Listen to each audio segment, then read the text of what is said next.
My name is Lenora Billings-Harris. If you haven't joined me before for what I call our Zoom forums, thank you for joining us today. And for those of you who are coming back, thanks so much for being with me once again.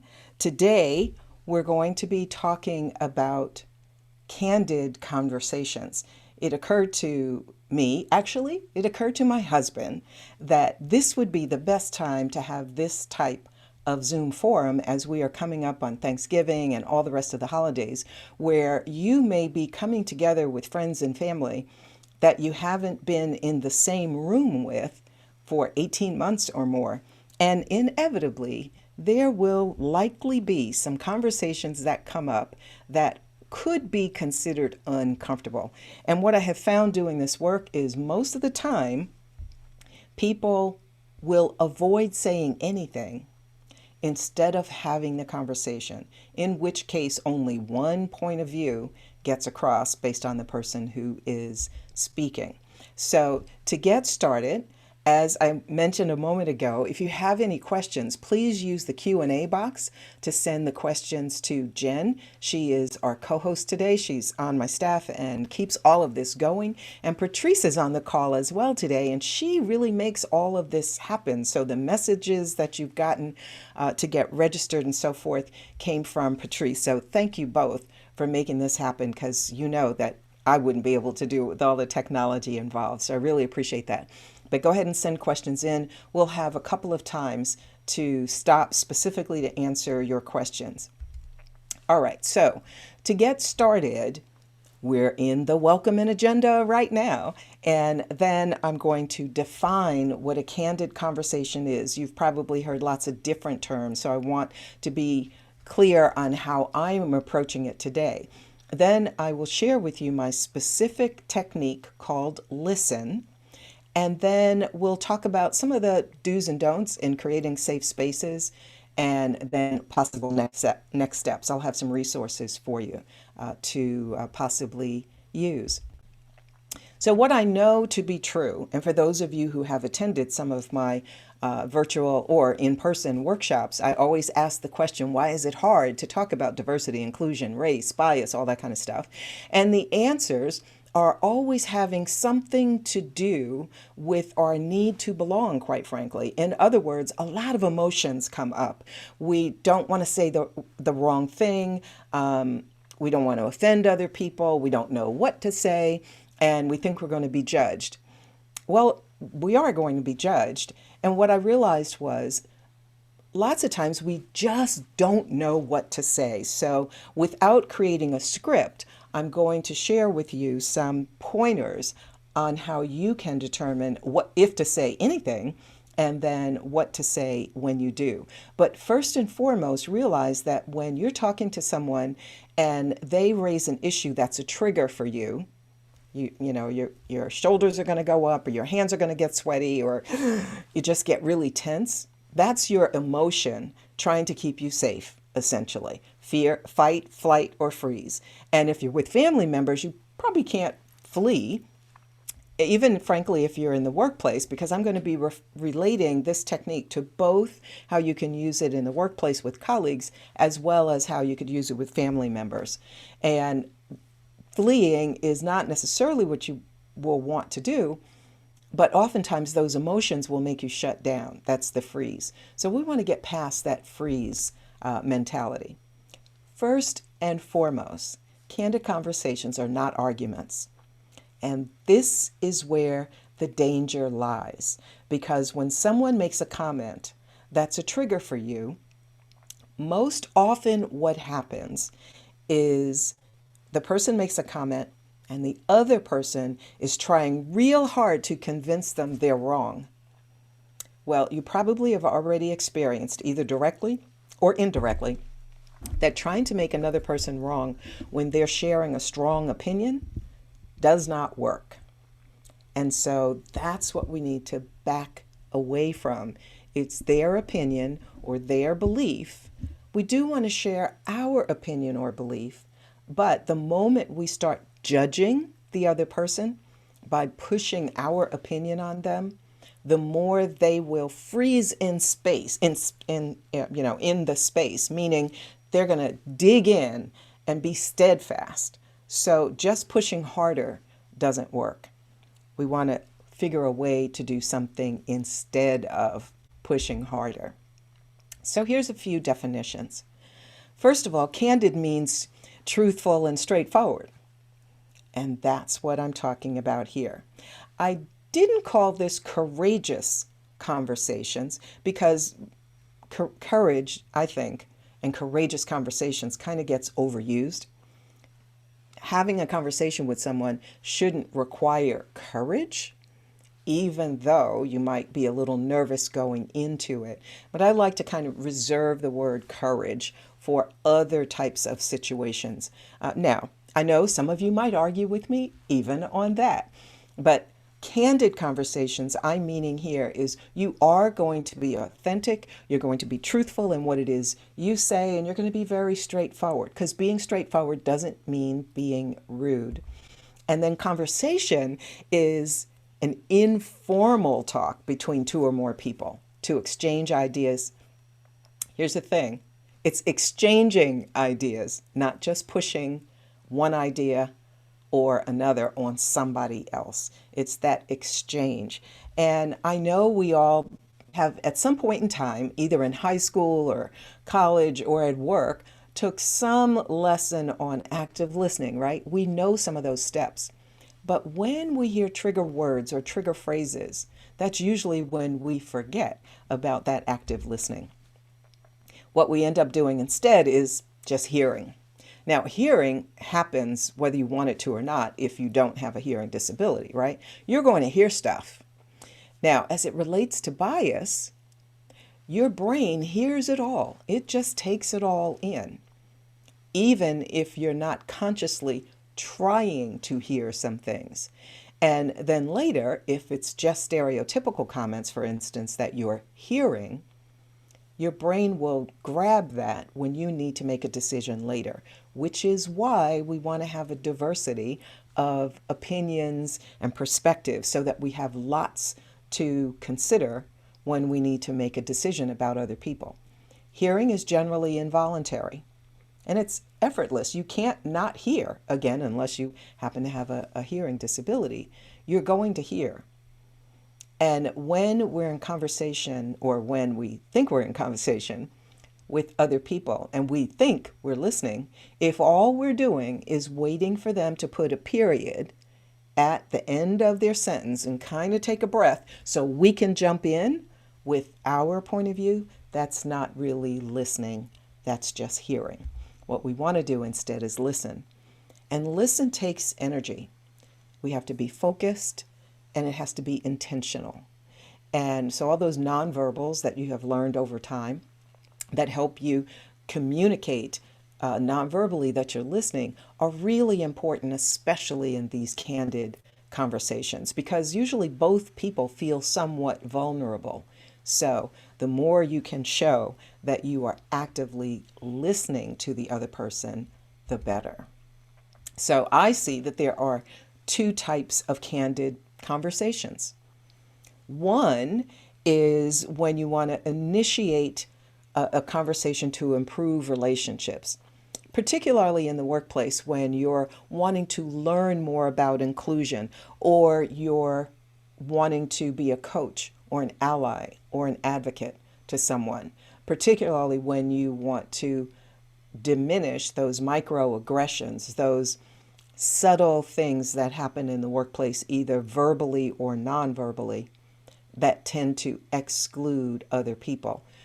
You may be a coach or an ally and be talking to someone else. That would be a candid conversation in and of itself, but you might be coaching that person on what to do. And you'll actually see a artificial intelligence bot, a bot actually having this conversation with someone in just a little while. It'll be that type of candid conversation. The candid conversation that we'll spend the most time on are those that are initiated when you're wanting to learn another person's point of view.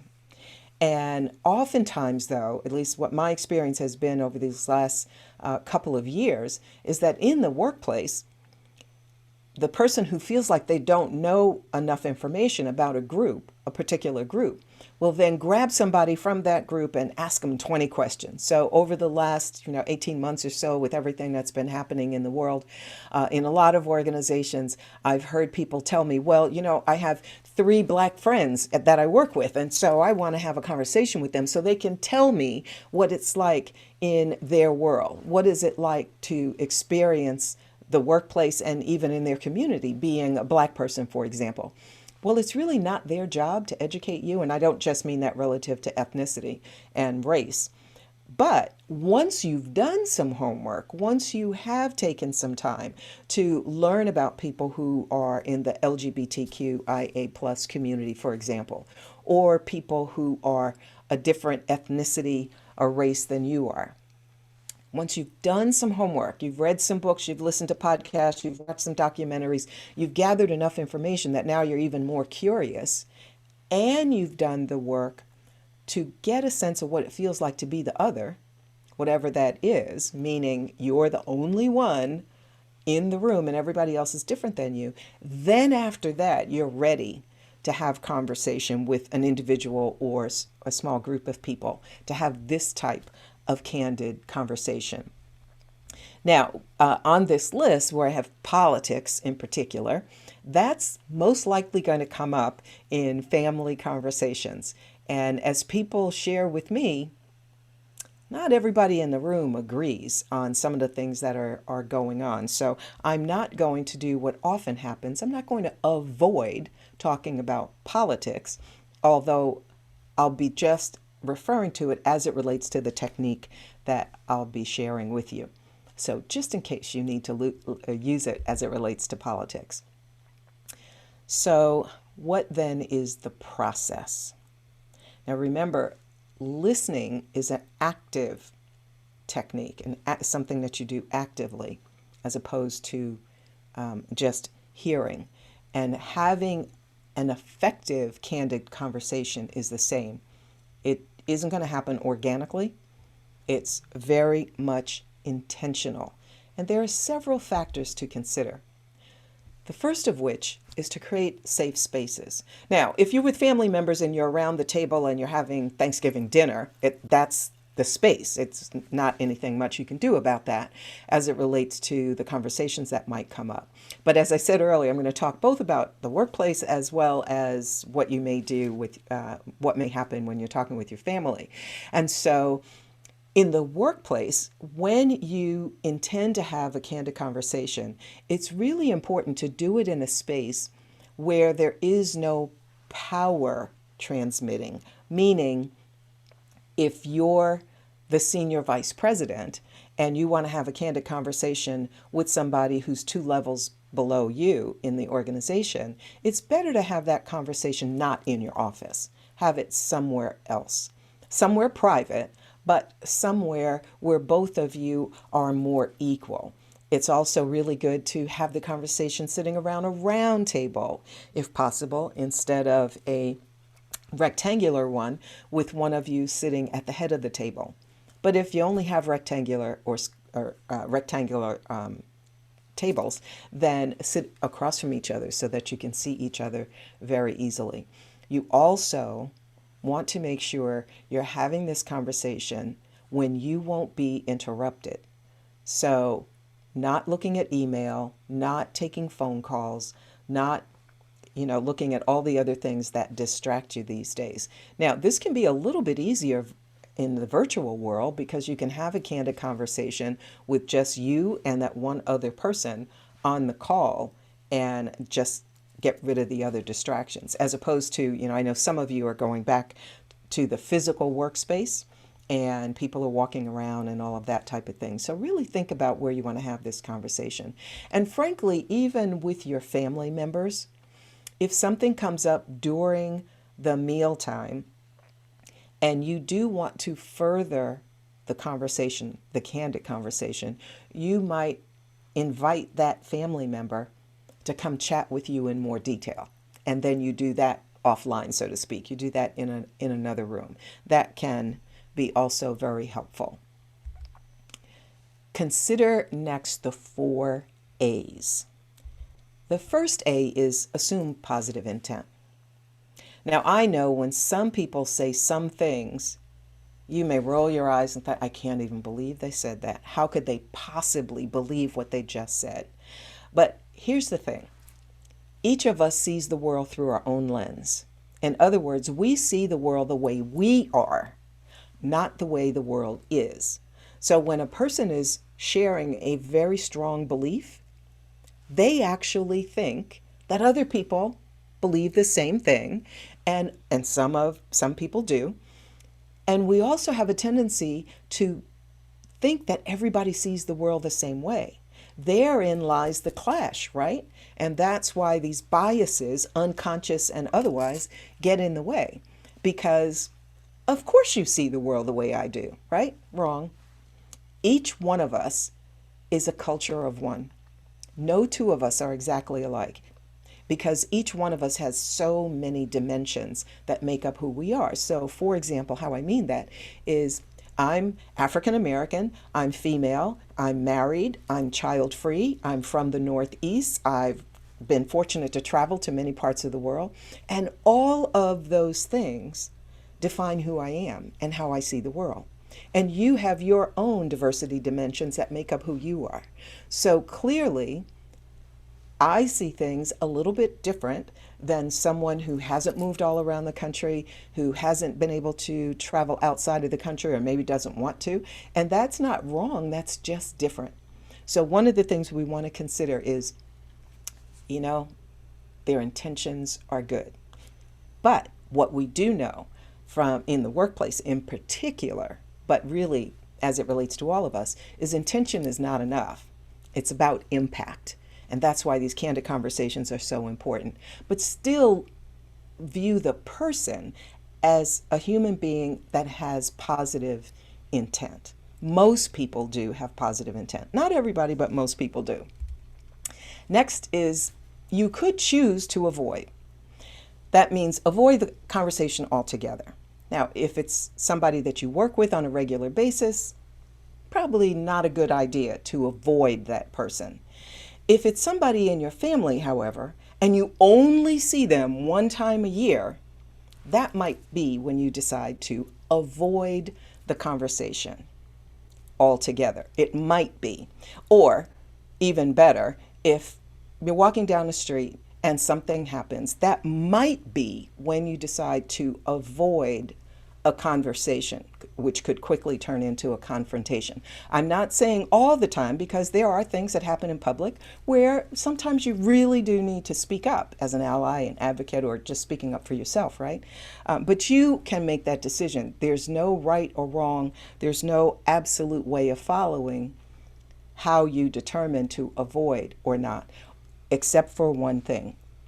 If you know you are really angry when somebody says a certain things, that's probably not a good time to have a conversation, because you have to deal with your own emotions first. Even if that's take a deep breath so you can get into your system 2 or slow brain thinking, which is where your analytical, better decisions can be made. But don't just say the very first thing that comes to your mind. That might be, so you might have to avoid to buy yourself some more time. Accept is another one, and this one is one that I use frequently when I'm around some family members. So some of you have heard the story that I tell about my favorite Aunt Lou. I used to see her once a year, and she had 4 kids. Now, she was my favorite aunt, and she had 4 kids. We all grew up together. They were all around my age range. So I loved going over to Aunt Lou's house. We lived in the same city, and she was a great cook, so I loved being there. Well, after I grew up and got married, every time I'd see Aunt Lou, she'd ask the question, so Lenora, when are you going to have kids? And Charles and I decided very early that we would be child-free. I didn't really want to get into that kind of conversation with her. Of course, it was none of her business as to why, but beyond that, I just didn't want to get into a conversation with her. Now, she asked me that question every year for years and years and years, way past my childbearing years. But somewhere along the line, I found that what I could do is accept Aunt Lou, even though I knew she loves kids. So that's why she couldn't understand why I didn't choose to have any. And my response to her every year was, Aunt Lou, we're still working on it. And then we can have a laugh and move on. My point is, I could accept her and move on. So there'll be some times, especially with family members, that there's really not a need for you to go into deep detail about some things that might be personal, if you can find a way to respond that is not a put down, because remember, positive intent. The last choice, which is the one we're going to pay most attention to, is act. You have to do something. Something comes up, you really need to respond, and you need to know how to do that. So my technique is called Listen, and I'm using it as a mnemonic so that each letter stands for something. So I'm going to go through each one of these steps. The first is listen with no need to respond immediately. That's very hard for some people. For most people, I would say. So when the person is talking and sharing their point of view, just let them keep talking. Do not interrupt them. And do not try to think what you're going to say when they stop talking. Don't even let your head go there. Totally take it in. Just listen. And make sure your body language is saying that you're listening. You know the techniques. You're giving them positive eye contact. You're not watching a football game at the same time. You're not fidgeting with other things. You're really listening. Now, I know sometimes you might feel that, oh, but I'm going to forget the point I wanted to make. That's okay. If it was important enough, it will come back to you. The goal at this step is to just assure that person that you are genuinely listening to them, that you're not judging them in any way. So you want to also make sure your facial features are not giving away that you disapprove of what they're saying. Just listen. Now, you might have to work on that a bit before you go to some of these family events. The next step is internalize their experience. So that's where, as you're listening and you're letting it sink in, kind of consider what you might think if you had their same worldview, if you saw the world the way they do. That is to kind of walk in their moccasins before you judge them, as Native Americans say. And by the way, happy National Native American Heritage Month. I tend to think we think so much about Thanksgiving, we forget about what we're celebrating for this whole month. In any case, I digress. So internalize the experience. You don't always have to respond to everything right away. Let it sink in. Then the third is suspend judgment. This is really difficult because as human beings, we judge all the time. We judge what people are wearing. We judge how they talk. We judge their mannerisms. And before COVID, when we were shaking hands all the time, we judge people based on their handshake. If their handshake was not what we think it should be, we already have decided that they're not going to make a good leader or a good team member or a good whatever just because of their handshake, which their handshake really doesn't tell you anything about their skills, abilities, and capabilities. But as I use that example, were you thinking just then about, oh yeah, I know whenever I shake somebody's hand and it's sort of a dead fish handshake, what I'm judging about them. So when that person is talking, and this, although it takes me a while to explain it, this happens reasonably quickly, by the way. So the person's talking and you're trying to suspend judgment. You're going to have things pop up in your head because that's what our brain does. It's trying to connect it to what you've known in the past, and you may judge the person because of their age, because of their point of view, whatever it is. Just suspend it. Really try hard to put that aside. Now tell the person what you heard. So once they have finally finished, instead of jumping in with your point of view, rephrase what they heard and use your words. Don't just regurgitate what you heard them say, but really help them know you listened. So you want to ask questions you want to make statements in your own words to check, did you hear them right?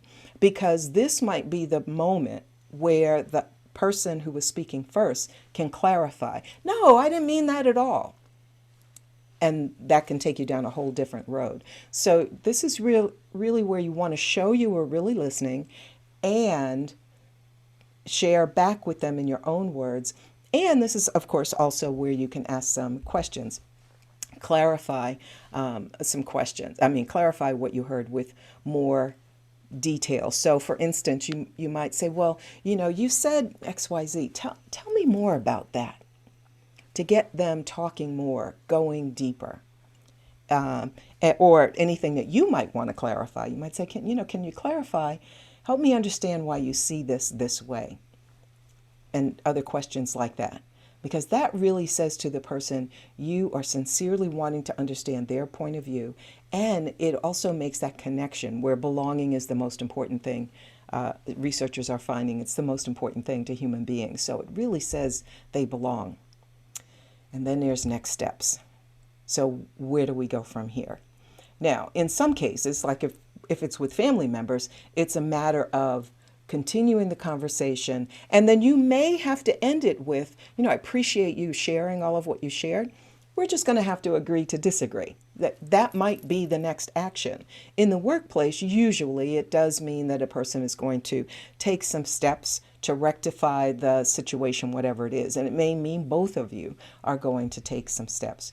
So those are all of the steps. What I thought might be helpful is for you to see this in action, so to speak. But before I go to that video, I know there have been some questions. So Jen, I'm going to turn it to you. What questions do we have? We do have some great questions. First of all, how do we identify bias that we may be expressing non-verbally or that we are just aren't consciously aware of? Well, that's the whole chat. Thank you for asking that question, whoever sent it in. And that's the whole crux of the issue, because everything that we do is based on bias. Now, we have a tendency to think that all bias is bad or wrong, which is not accurate. We have to have bias to get through the day. But for those biases that are unconscious, which are most of our biases, we need some help in that regard.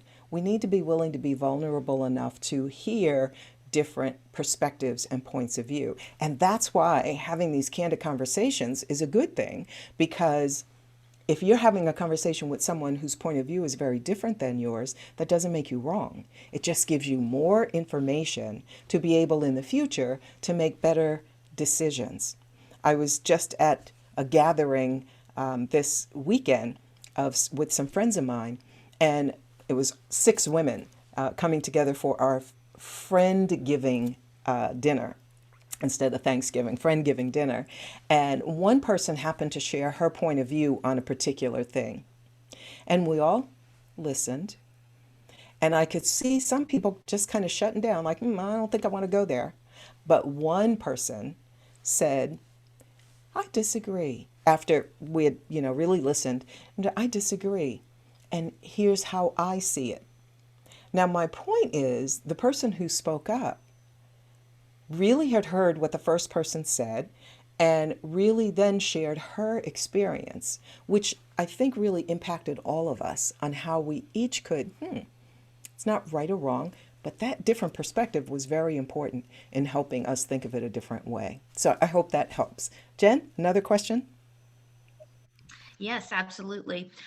When you've grown up in an environment where no concern was given to diversity related bias from those around you, leading to some unintended diversity discrimination, bad taste in jokes, for example, but you've worked hard to eliminate bias to mixed success, how can one identify and solve that bias that remains? Yes. So I presume you're talking about the bias that remains with you yourself. Well, first of all, we can't get rid of biases. They're in our head. Once they're there, they're going to stay there. But we don't have to act on them. And those messages that you learned long ago, again, don't criticize or judge your parents, your grandparents, the people you were surrounded with that helped you learn those things, because from their point of view, it made sense at the time. However, when those voices come up, like don't trust certain people or certain types of people, when that bias comes up in your head now, just pause for a second and then realize I need more information. Now, that's kind of how it works in our brain, but we refer to these thoughts and then the actions that follow is based on our unconscious bias. Now, what the researchers actually call it is reflective. There's no such thing as unconscious, but that's a whole nother story. But the point here is, if you're not aware of the bias in the first place, and if you're not willing to do the work to learn about people different than you, or people who think different than you, so I don't just mean people who look different than you, for example, then you're still going to be taking action on the bias. So the work is that each of us has to regularly decide that we want to hear different points of view and that we want to be open to feedback. So one of the suggestions on how to deal with that kind of bias is to find someone you trust, usually not your partner, your life partner or your spouse, because too much emotion involved in that, but somebody else that knows you really well, like a best friend, and then create a success partnership, essentially, where that person will give you feedback when you say something that they think is biased, and you'll give them feedback in return for something they do, so you both can learn. And that means you get to start over and over every time something happens. So, don't wear each other out, and pick somebody that's not going to throw you under the bus when you're in front of other people. But again, somebody that you trust. So just know that all of us have been impacted by our environment. In fact, by the time we're 3, we have a ton of biases that we don't even realize that we have, because we learned what accent is the right accent, meaning which one to trust, because it comes from the accents of the people that surround us, our parents and guardians. What places to go or not go. We learn all those kinds of things, and then they stay with us as adults, so we have to bring them to the forefront. Next question. I have one more, and this is kind of a follow-up on what you were just discussing, and that is, what is the best way to increase our own awareness of the unconscious bias that's in our daily lives? Yeah, so there's actually several things. Now, obviously, the one that I just talked about, getting a success partner. Another thing that you can do is, and when I'm actually delivering my workshop around bias in particular, I talk about this in a little more detail, but one of the things you can do is to, these days it's so easy, find podcasts that are really targeting people that are different than you, so you can learn from their perspective.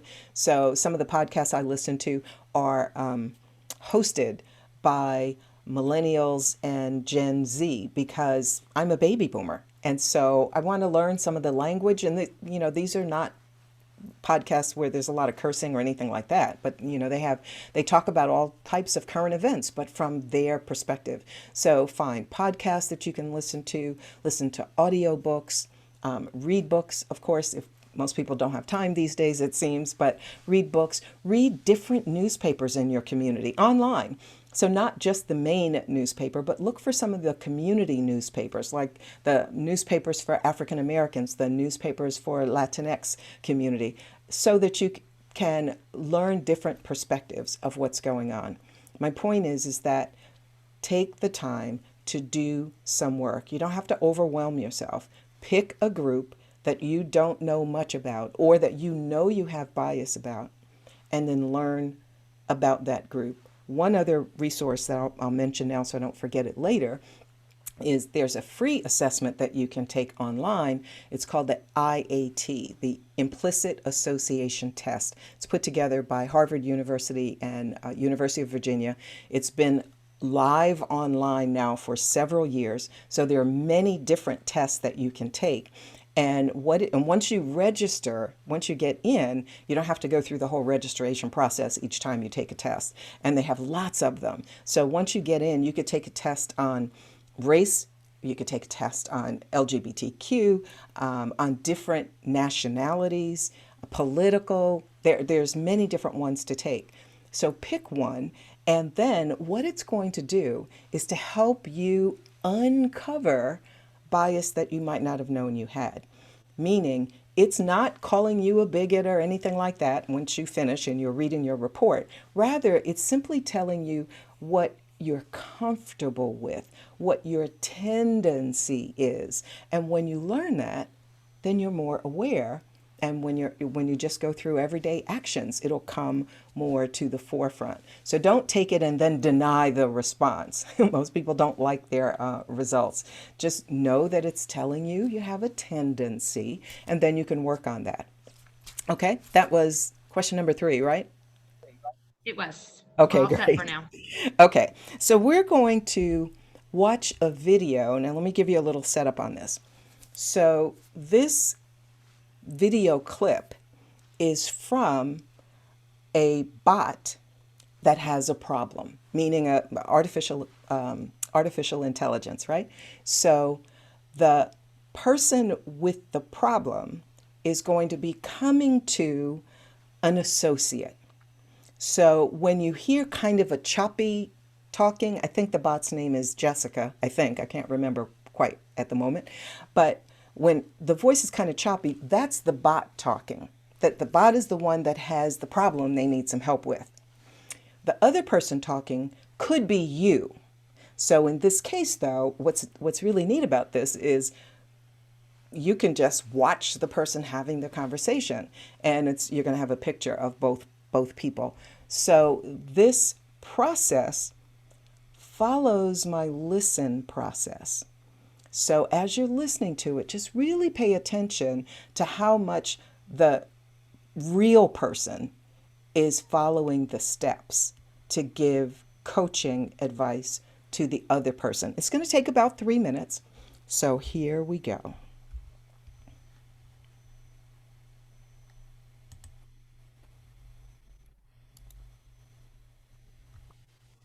In this particular scenario, we'll be exploring gender. I'll be speaking to Isabella. Isabella feels she and other women on her team are being overlooked and not taken seriously by her team leader or male team members. She doesn't know what to do in the situation, and it'll be my job to give her advice on how to handle it. During this scenario, you will speak to your peer, Isabella. Isabella feels as if she's being treated unfairly by some male coworkers and her male manager. She has come to you with this issue asking for advice on what she should do. Before you get started, what is your name? Jesse. Jesse, I am just so tired of being in team meetings, and every time I or any of the other women on our team speaks, one of the men interrupts me. Whenever I can finally speak my ideas, they're just overlooked, but if one of the guys says the exact same thing, he gets praise and approval.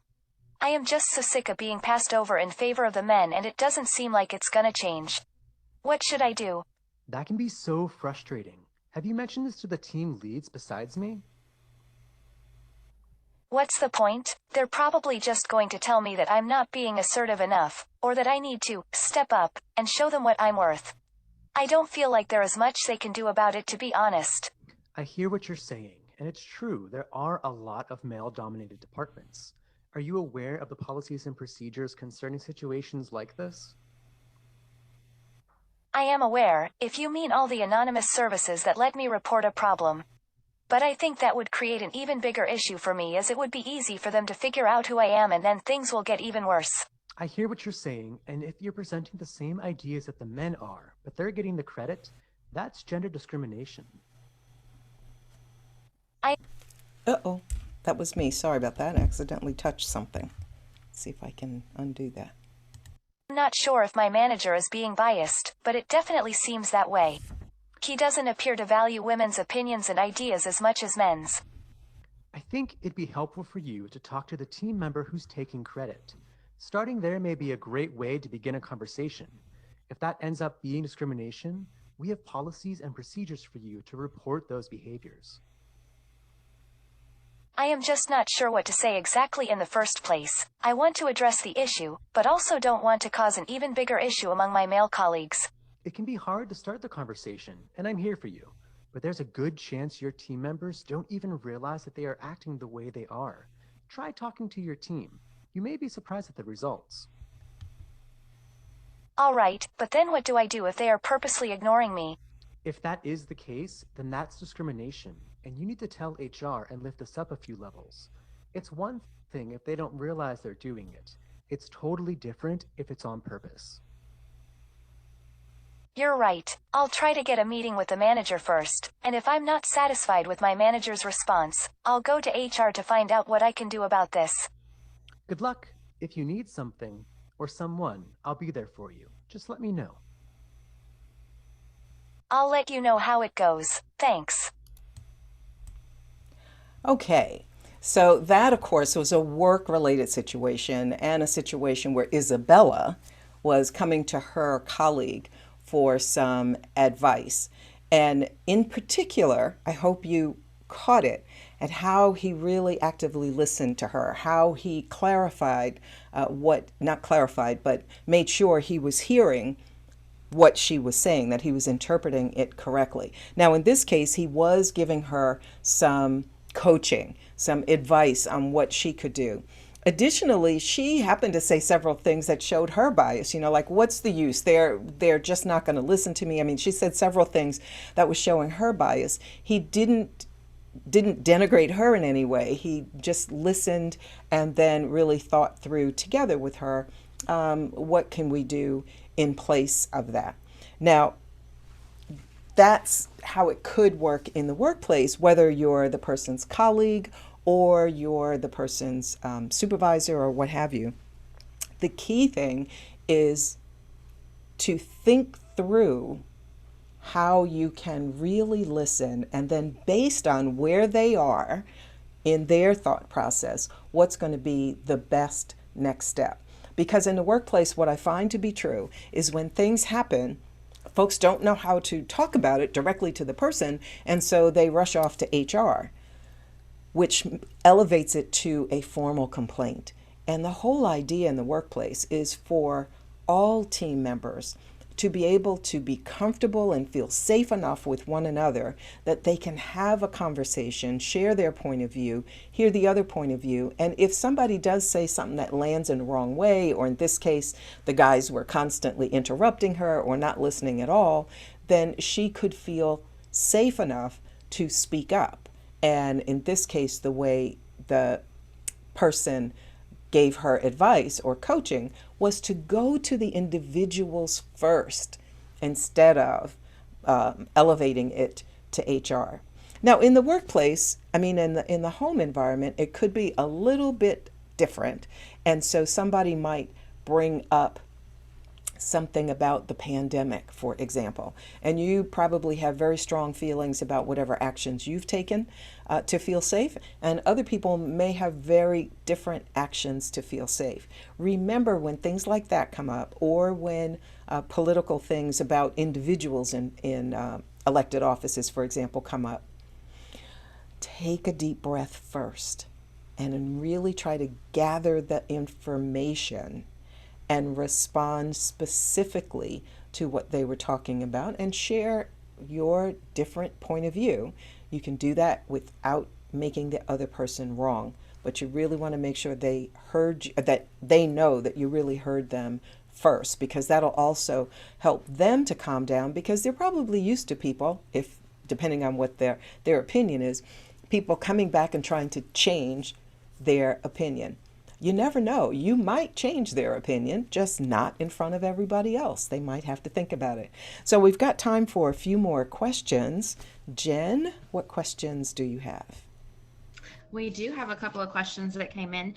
So first off, what are some strategies to best break away from biased tendencies? Some strategies to break away from biased tendencies. If you're talking about your own biased tendencies, there's so many things you can do. So one is to have conversations with other people and make inclusion and bias be a regular conversation. So, for example, in the workplace, when you meet with your team, if you're really serious about creating a team that is inclusive and respectful of each other, then it ought to be an agenda item where maybe you spend the last 10 minutes talking about the process. How did this meeting go? Did everyone get heard? What could we do to improve? Because whatever we're doing it from our own bias. So you can have those kind of conversations where everybody feels safe about what was happening, and then the next meeting can be more effective. In addition to that, though, it's really about another example to uncover. This is one that I've had several people do over time that I've recommended. Another one is to watch some TV shows, turn off the volume, and just watch the movements. In other words, watch other people's nonverbals. And it can be any TV show, but pick one and then just start guessing at what that character looks like they're thinking, because so much of what we communicate is through nonverbals. And you may see that they're doing some of the same things you are doing, where you're shutting somebody down, rolling your eyes when they get ready to talk. I served on a board after I was off the board, but I was attending one of these board meetings. I was sitting in the back of the room, and the president of the organization at the time really got irritated every time one of those board members spoke up. And he was a guy, she happened to be a woman, and whenever she spoke up, even before she fully said anything, he'd be rolling his eyes.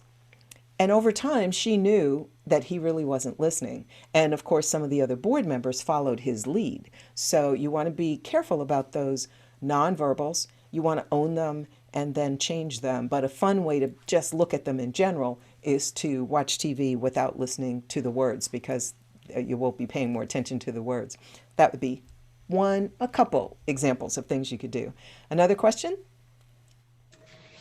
Yes, diversity is intended to mean diversity of opinion and background, and should never be taken to mean diversity of age, sex, race, religion, or sexual orientation, as those are not relevant factors. So, what I'm hearing you say is that a person's race or gender identity or sexual orientation or age or any of those things that we generally associate with diverse people, what I'm hearing you say is those factors should not be taken into consideration, because what we're really after is diversity of thought.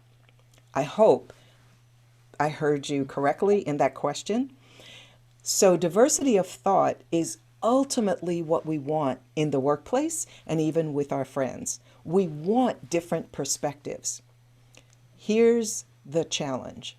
Because we all have biases about any one of those groups I just named and many more. It could be biases toward people that work at headquarters. It could be biases toward baby boomers.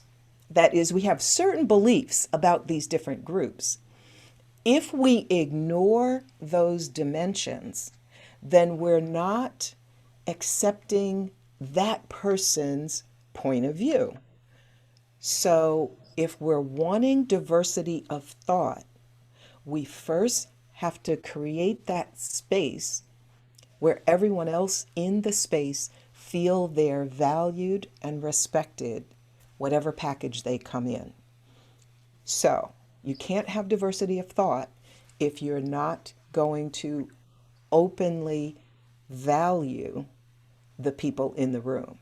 Now, and as I say that, that doesn't mean that you have to believe everything they believe, but you have to create that safe space where people have the room to speak up. So what I mean by that is sometimes people get cut down and shut off so much, like what I just described with the board meeting, that their point of view never gets across. And from a corporate perspective, that's when corporations make dumb decisions. That's when they make all kinds of mistakes. Like, remember the Burt's Bees ad that went out last holiday season with the two different families in pajamas. There was a white family dad, mom, and two kids, and then right next to it was a black family, but there was no dad, no black dad, and their pajamas looked like jail uniforms, right? Well, if Burt's Bees had had diversity of thought among the team that made that decision, they probably would not have made that mistake. But people have to be comfortable enough to speak up, because if they don't feel it's safe, they won't. If they don't feel valued, they won't. Another question, Jen? One more. So how do we cope with bias, particularly if you're on the receiving end of it? So this is when the bias turns into an action and it becomes a microaggression, for example, as we call it in my world. So when that microaggression happens, and you will always know it because you'll feel excluded, you'll feel put down. Some are more egregious than others, but you'll know it because you'll usually tense up or have some emotional reaction to it, even if it isn't showing to other people. The first thing you need to do is take a deep breath, because when you take a deep breath, it feeds oxygen to your brain so that you'll go to the analytical part of your brain instead of staying in the emotional part. Now, don't sigh in a person's face, but take a deep breath. Now, even though whatever they said or did not land well with you, next step is assume positive intent. If you're actually wanting to remedy the situation, assume positive intent. And then initiate a conversation. Now, again, sometimes it's not going to work to initiate a conversation right then because you're going to be too angry. But when you can meet with that person, usually not in front of other people, then is a good time to have the conversation. So you want to make sure that person knows what they did. So you point it out to them, obviously, set up a time to talk with them and say, I have something I want to share with you. And it's really important to me. When's a good time? So then you set up a conversation and you use the listen technique, but also what I call the stop technique, which is specifically for microaggressions. And I think I have enough time to explain it quickly. So the stop technique, stop is another mnemonic. The S stands for state the behavior. So you want to make a statement about what they actually said or did. So when you said XYZ, whatever it is, all black people are, or all women are, you made that stereotypical comment as though everybody in a group is the same, whatever it is. But when you made that statement, and then state exactly what they said so they know exactly what you're talking about. You might even identify when it was they said it. Yesterday in our meeting, blah, blah, blah. So that's the S. The T is tell them how you feel. It's important to tell them how you feel, not your opinion, because opinion is a judgment. So you tell them how you feel. When you said all women stop really paying attention to work when they have kids, okay? When you said that about all women, I felt really disrespected. Now, that's the end of step number 2, T, tell them how you feel. And you want to say how you feel because most people don't intentionally try to hurt other people's feelings. But clearly that was a very stereotypical statement, right? And everybody in a group is not the same. So the next step is O, options. Tell them what you would prefer they say instead. So you might say something like, in the future, I would like you to be more specific about what you're saying rather than group a whole group of people together as though they're the same, something along those lines. That's the O, options, because oftentimes we'll tell people what we don't want them to do, but we don't tell them what we do want them to do. And then the P is positive results. In other words, what are the positive results for them? What's in it for them to change their behavior? By the way, you can use this technique with family, with kids. It works very well with all types of people. So the positive result depends on the circumstance. So let's say there was somebody that constantly made these biased comments about women. So following that same example that I just gave you, and what you might say there is, so you've already said, in the future, I would prefer that you, and then you explain what you'd like them to do instead.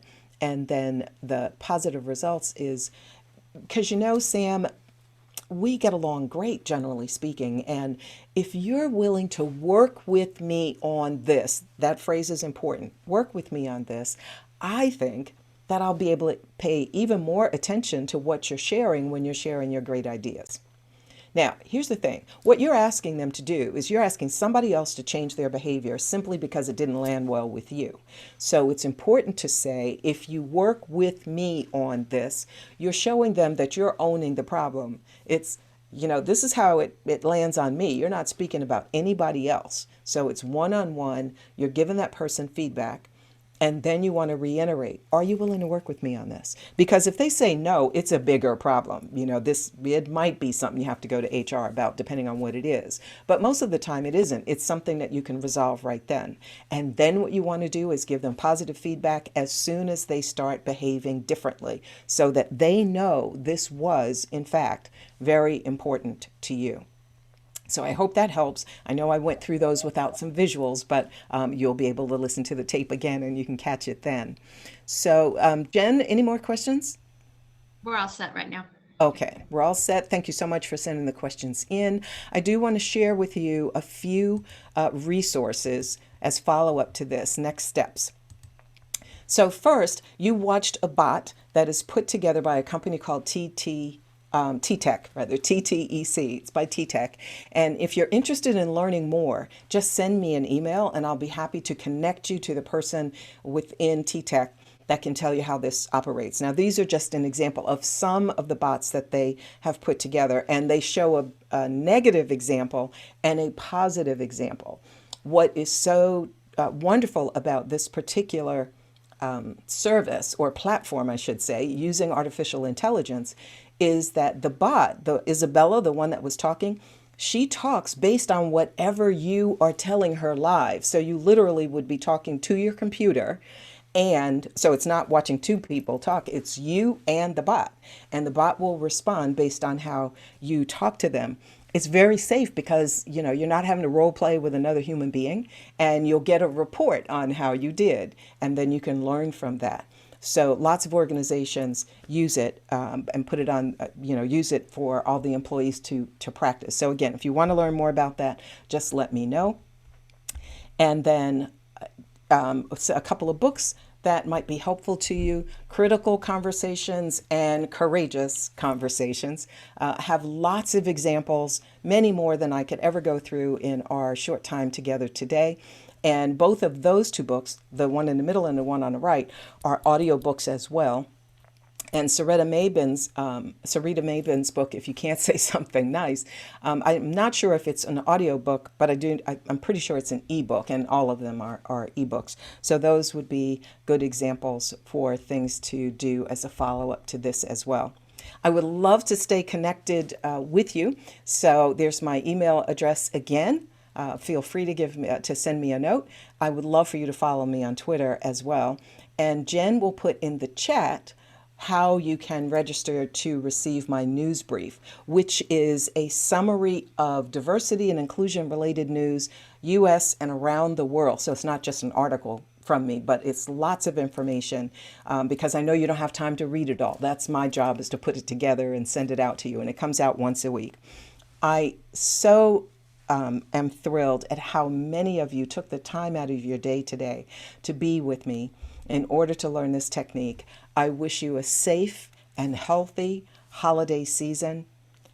And remember just to breathe. No matter what it is you do, the sun's going to come up tomorrow. Thank you so much for being with me today. And thanks, Jen. Thanks, Patrice.